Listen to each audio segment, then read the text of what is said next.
今天给大家讲一部由真实事件改编的高分电影，它由第74届奥斯卡影帝丹泽尔·华盛顿领衔主演。该片是全球有史以来最惊心动魄的火车事故，而现实里的事件也缔造了2位功盖天下的时代英雄。故事开始，在2001年一个风和日丽的早晨，男主弗兰克即将卸任自己的火车机师职务，而接替他的则是旁边叫威尔的年轻人。今天他们要进行一些工作交接，之后弗兰克便会结束自己整整28年的铁路生涯。然而任谁也不会想到，2个素不相识的人第一次合作便创造了历史。与此同时，千里之外的一个调度站正在遭遇险情，一辆编号为777的列车准备转移到另一条轨道上，可驾驶员小胖却发现前方并没有切换。按照正常流程，必须是先停下列车再切换轨道。然而小胖为了省时间却做了一个危险决定，他把档位设置成低速自动驾驶状态，然后擅自离开了驾驶室。小胖以为自己能赶在列车抵达前手动切换轨道，可结果却完全出乎了意料，因为列车的变速杆并没有挂到底，以至于让低速档回到了全速档上。当小胖慢悠悠地顺着轨道奔跑时，列车已经开始提速前进。这一幕让小胖彻底乱了阵脚，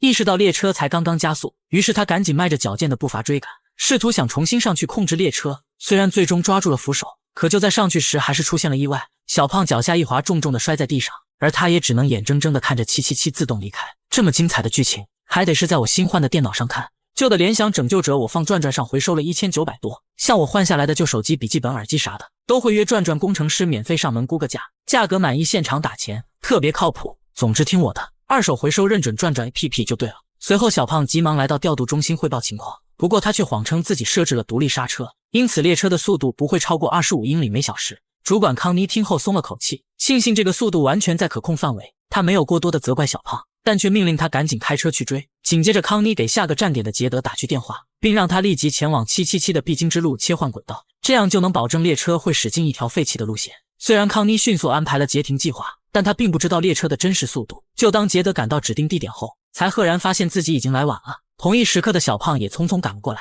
但他们也只能大眼瞪小眼，面面相觑。杰德连忙打电话通知了康妮，得知情况的康妮也意识到车子不是低速，于是让小胖接电话坦白实情。这时的小胖也不敢再做隐瞒，不得不承认777其实是一辆全速列车。听到这里的康妮惊恐万分，他让小胖和杰德等人继续追赶，自己则赶紧将此事报给了上级。随即康妮又查看了列车的运输品项，不料这是一辆载有危险爆炸品的货车，其中有8节车厢装满了液态化学，它们不仅有剧毒，而且还非常易燃易爆。也就是说，一旦列车发生泄漏或者爆炸，那么将会造成难以想象的灾难。这已经不是一辆列车那么简单，而是一枚高速行驶的炮弹。更可怕的是，它正朝着人口密集的市区前进，因为这条主线上一共有169个站点。康妮立即请求救援队赶往各个站点，以此为不可控的惨案做好准备。此时不受控制的列车已是最大速度，它正犹如一头巨兽般咆哮着向前冲去。而就在它正前方的不远处，一辆载满学生的列车也正缓缓驶来。所幸司机提前收到了躲避指令，堪堪在2辆车相撞的同时，也成功拐进了另一个备用轨道。学生们看着呼啸的777号列车纷纷惊叹，却浑然不知自己刚刚与死神擦肩而过。另一边，始作俑者的小胖也追上了火车，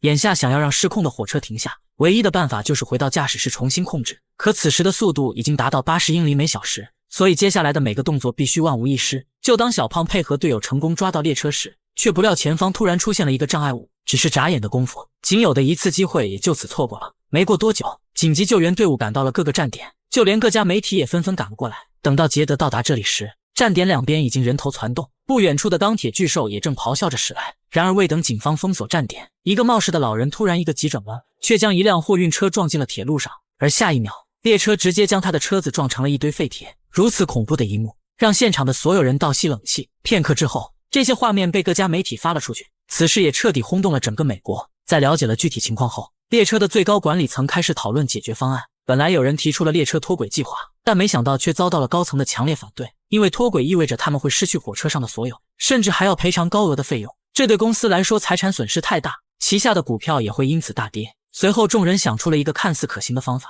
他们让救援队在下一个站点等候，并利用直升机悬吊一名机师准备，等到列车的速度降下来时，则让机师从车顶进入驾驶室。但如果想让这辆列车的速度降下来，那么还需要一个牵引车头，原理是利用车头挡在777号前面进行刹车，以此让后方的列车慢慢的降下速度。操控牵引车的是一名拥有26年经验的机师，此时他驾驶的车头已经和777号保持同步，接下来只需慢慢减速，直到和777号对接在一起即可。而伴随着牵引车速度的下降，失控的列车自然而然地撞了上去，只一瞬间，整个牵引车的刹车系统火花四溅，不过还好成功让777号减慢了速度。而当两辆列车全部都降到40以后，与之同步的直升机也赶紧降下了机师。然而就当机师刚刚落在列车顶部，777号的速度却突然失控，分秒间又撞上了前面的牵引车。强大的惯性将上方的机师掀飞到后面，而这也导致了整个计划瞬间失败。更令人心痛的是，前面的牵引车被撞离了轨道，马上要退休的机师也不幸遇难。如此惨烈的一幕让人感到后怕。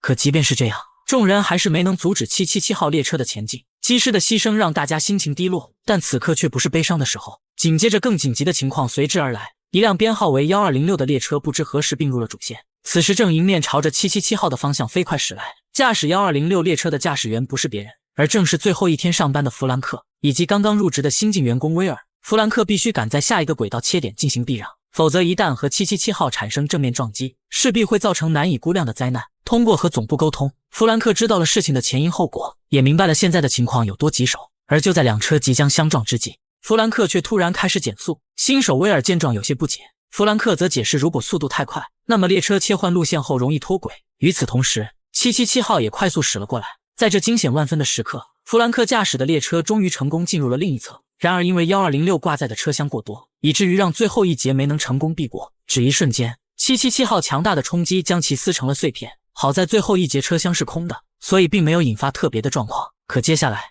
777号将要路过人口密集的城镇，而这也是对营救队伍的最后一次考验。为了避免更大的危险发生，高层领导不得不做了一个艰难决定，那就是利用移动式脱轨装置，让777号列车在第一个小镇的郊外脱轨。而当弗兰克得知了这个消息后，他却对此嗤之以鼻。列车的重量大概有1000万吨，所以现在的装置根本无法阻挡这个惯性。不经意间，弗兰克看到777尾部的连接器是打开的，也就是说可以利用拔河的原理进行反向刹车，以此就能减缓列车的速度。于是弗兰克决定追上777号进行尝试，但却遭到了新手威尔的反对。他认为弗兰克完全是在逞英雄，万一这样做影响了列车的脱轨计划，那么他们的职业生涯将彻底结束，甚至还会因此担上刑事责任。可即便如此，弗兰克依旧没有停止准备工作，因为早在3个月前，他就被高层无故强制提前退休，就连退休金也被减半发放。此刻前途对他来说并不那么重要，现在的义无反顾不是为了公司，而是为了心中的职业道德与责任。或许是被弗兰克无私的精神所打动，威尔也决定加入进来，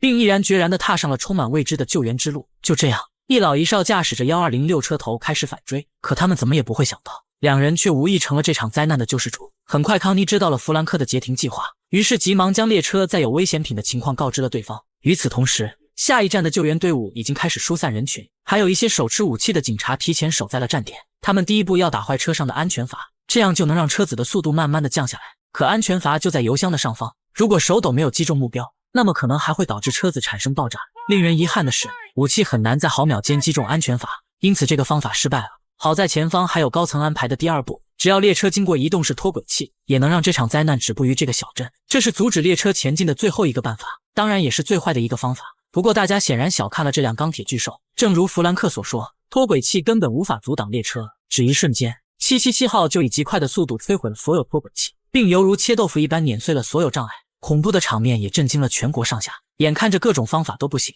高层只能把希望放在了弗兰克和威尔身上。不过现在的时间十分紧迫，因为再过2个站点就到了人口密集的市区，必经之路上有一个弧度很大的弯道，按照正常行驶速度，列车必须保持在25才能安全通过。但777号的速度已经远远超过了这个数值，也就是说777号列车不可能会通过弯道，也必然会直接发生脱轨侧翻下去。届时这座数万人口的小镇也会被夷为平地。在时间越来越紧急的情况下，弗兰克驾驶的1206终于追了上来，而媒体们也纷纷把焦点对准了他们。有人开始模拟他们这种方法的可靠性，但最终谁都无法把握能否成功。就在两人距离777号越来越近时，威尔来到了外面，他要确保成功对接后才能让弗兰克反向刹车。在他的指挥下，弗兰克缓缓朝着777号的连接杆撞去，只一瞬间，巨大的冲击力将车厢里的道补撞了出来，威尔也瞬间失去了所有视野。这时观看直播的人们不禁紧张起来，但弗兰克并不知道有没有对接上，他不停地询问威尔的情况，而威尔经过短暂调整，这才看清2辆车子对接上了，但关键的连接器却没有落锁，这意味着他们随时有可能失去777号。于是威尔不顾生命危险，